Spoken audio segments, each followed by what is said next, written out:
It's clear. It's audible sir, it's audible. Yes Karthik garu, ఏంటి ఎలా చూస్తారు? మీ అబ్జర్వేషన్ ఏంటి? 5 రాష్ట్రాలు ఎగ్జిట్ పోల్స్ ఏం చెప్పాయి? 4 రాష్ట్రాలు ఇదే జరిగింది. బట్ తమిళనాడు మాత్రం ఎవరు ఊహించిన తీర్పు వస్తోంది. మీ ప్రైమ్ 9 టీవీ ఛానల్లో ఎగ్జిట్ పోల్స్ రోజు లైవ్ కి వచ్చి ఏ విషయాలైతే చెప్పానో, ఆ రోజు శ్రీదేవి గారు లైవ్ లో ఉన్నట్టు నాకు గుర్తు, ఆ రోజు ఏ విషయాలైతే చెప్పానో దాదాపుగా అదే నిజంగా కనపడతా ఉంది. అవును, విజయ్ తక్కువ అంచనా వేయద్దు, విజయ్ కింగ్ మేకర్ కాదు, కింగ్ అయ్యే అవకాశం ఉంది. యాక్సిస్ మై ఇండియా సర్వే నిజం కావటానికి అవకాశాలు ఉన్నాయి అని చెప్పారు. డిఎంకే మీద తీవ్రమైన వ్యతిరేకత ఉంది, కానీ అన్నా డిఎంకే ఏదో క్యాచ్ చేసుకోగలిగే నాయకుడు లేడు. జయలలిత మరణం తర్వాత వ్యాఖ్య ఉంది, దాన్ని ఇవాళ విజయ్ ఎన్క్యాచ్ చేసుకోబోతున్నాడు అని చెప్పాను. ఇవాళ రియాలిటీలో మనకు అది కనపడుతుంది. ఇంకో పక్క బెంగాల్లో కూడా మమతా బెనర్జీ 2011 అధికారంలోకి వచ్చారు. దాని మీద చాలా ఆశలు పెట్టుకున్నారు. 3 దశాబ్దాల కమ్యూనిస్టుల కంచి కోటను బద్దలు కొట్టి అధికారంలోకి వచ్చారు. కానీ ఆశల్ని నెరవేర్చడంలో మమతా బెనర్జీ ఫెయిల్ అయ్యారు. 2016 తర్వాత ఆమె అరాచకాలు ఒక మామూలుగా లేవు. మనం ఆంధ్రప్రదేశ్ లో జగన్మోహన్ రెడ్డి ఒక అరాచకవాది, అప్రజాస్వామికవాది అని మనం అనుకుంటా ఉంటాం. కానీ అంతకు మించి అప్రజాస్వామ్యాలు. నిజానికి అక్కడ కమ్యూనిస్టులు ఊళ్ళు వదిలిపెట్టి బయట రాష్ట్రానికి వెళ్ళిపోయిన పరిస్థితి, వాళ్ళ కుటుంబాలని అక్కడ ఉంచలేని పరిస్థితి, కాంగ్రెస్ వాళ్ళు కూడా అక్కడ ఉండలేని పరిస్థితి.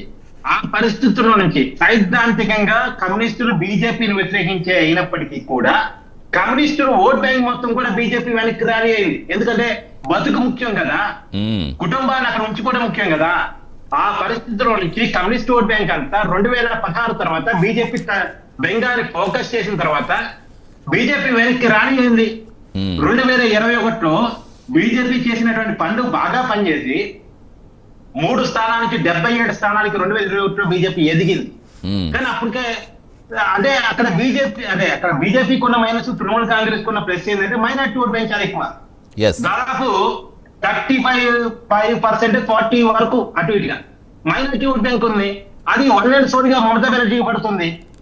కాబట్టి ఆ విషయం ఈసారి గుర్తించారు. అందుకని మైనార్టీ ఓట్ బ్యాంక్ లో ఉన్నటువంటి ముస్లిం మహిళల్ని బీజేపీ వైపు ఆకర్షించడానికి కూడా ఎత్తుగా చేశారు. మొట్టమొదటిసారిగా ఉచిత పథక హామీలు బీజేపీ ఇచ్చింది. వాళ్ళు ఉచిత పథకాలకు బీజేపీ వ్యతిరేకం. కానీ 3,000 రూపాయలు ప్రతి మహిళకి నెలకిస్తామని, ఉద్యోగాలు క్రియేట్ చేస్తామని, ఉద్యోగం ఇవ్వలేకపోతే నిరుద్యోగ వృత్తి ఇస్తామని, అంటే బెంగాల్లో ఉన్నటువంటి పేదరిక పరిస్థితులు, అసమానతలు, ఖచ్చితంగా సంక్షేమ పథకాలు లొంగే పరిస్థితులు ఉన్నాయని గమనించి హామీలు ఇవ్వటం కావచ్చు.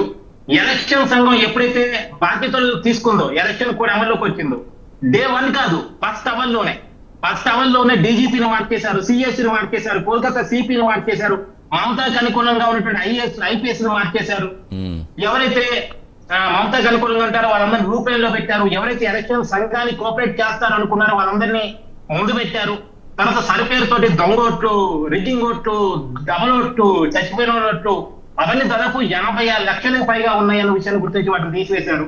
అది నిజానికి ఎలక్షన్ సంస్కరణలో ఒక బిగ్ చేంజ్. ఇక్కడ ఎవరు గెలిచారు అంటే నేను అనుకుంటాం ఎలక్షన్ కమిషనర్ గెలిచారని నేను అనుకుంటున్నాను. బెంగాల్ చరిత్రలో 90% పైగా పోలింగ్ రావటం అనేది నాటకాలు ఇది అండి. బెంగాల్లో ఒక అరాచకం ఉంటుంది, ఒక ఇన్సాఫ్ ఇతర రాజకీయాలు ఉంటాయి. అవతల పార్టీ వాళ్ళు కనీసం ఏజెంట్ గా కూర్చునేటువంటి పరిస్థితులు కూడా ఉండవు. మనం ఒకప్పుడు బీహార్ అనేవాళ్ళం. బీహార్ ని 2 చేసిన బెంగాల్. ఒకప్పుడు దేశానికి అన్నం పెట్టిన కోల్కతా నగరం ఇవాళ కేంద్ర ప్రభుత్వ సంక్షేమ రంగాల మీద ఆధారపడి నడిచే నగరంగా మారిపోయింది. ఇప్పుడు 3,000 రూపాయల సంక్షేమ పథకం మహిళలకు అంటున్నాం కదా, 3,000 రూపాయలు అనేది 30,000తో సమానం ఒక మహిళలకు. ఎందుకంటే ఆవురు అనే పరిస్థితి, ఆ రకమైన పేదరికం, ఆ రకమైన నిరుద్యోగం, ఆ రకమైన దయనీయమైన పరిస్థితులు. సో ఆ పరిస్థితుల్లో నుంచి రకరకాల కారణాలు కలిసి వచ్చి తృణమూల్ కాంగ్రెస్ మీద ఉన్న వ్యతిరేకత కలిసి వచ్చి ఆ వ్యతిరేకతను ఎన్కరేజ్ చేయగలిగే పార్టీ వచ్చిందన్న విషయాన్ని గమనించి ఇలా బీజేపీకి ఓటేశారని అనుకుంటున్నాను. ఖచ్చితంగా కార్తీక్ గారు కంటిన్యూ చేద్దాం. కార్తీక్ గారు కంటిన్యూ చేద్దాం. తమిళనాడు నుంచి బ్రేకింగ్ అందుతోంది. కొలత్తూరులో సీఎం స్టాలిన్ అక్కడ షాక్ అయింది. 11 రోజులు ముగిసేసరికి కూడా స్టాలిన్ పై 8,019 ఓట్ల ఆధిక్యంలో టీవీకి అభ్యర్థి బాబు ఉన్నారు. అసలు ఇవన్నీ నిజంగా చాలా అందరినీ ఆశ్చర్యానికి గురి చేసే బ్రేకింగ్స్ లాగా కనిపిస్తున్నాయి. అసలు ఒక సీఎం స్థాయి వ్యక్తి కూడా అలాగే ఉదయనిధి కానీ 21 మంత్రులు కానీ ఎంత వెనుకంజలో ఉండటం పూర్తిగా టీవీకి వాళ్ళ మీద ఆధిపత్యం. ఇప్పుడు ఏంటి ఇప్పుడు మనకిప్పుడు మీరు బెంగాల్ గురించి మాట్లాడతారు కదా కార్తీక్ గారు, అక్కడ మెయిన్ గా కాంగ్రెస్ లెఫ్ట్ పార్టీలు ఏళ్ళు ఓట్లు ఏమైపోయాయి అనుకోవాలి? అవి బీజేపీ ప్లస్ చెప్తున్నాం కదా, మొత్తం communist vote bank, Congress vote bank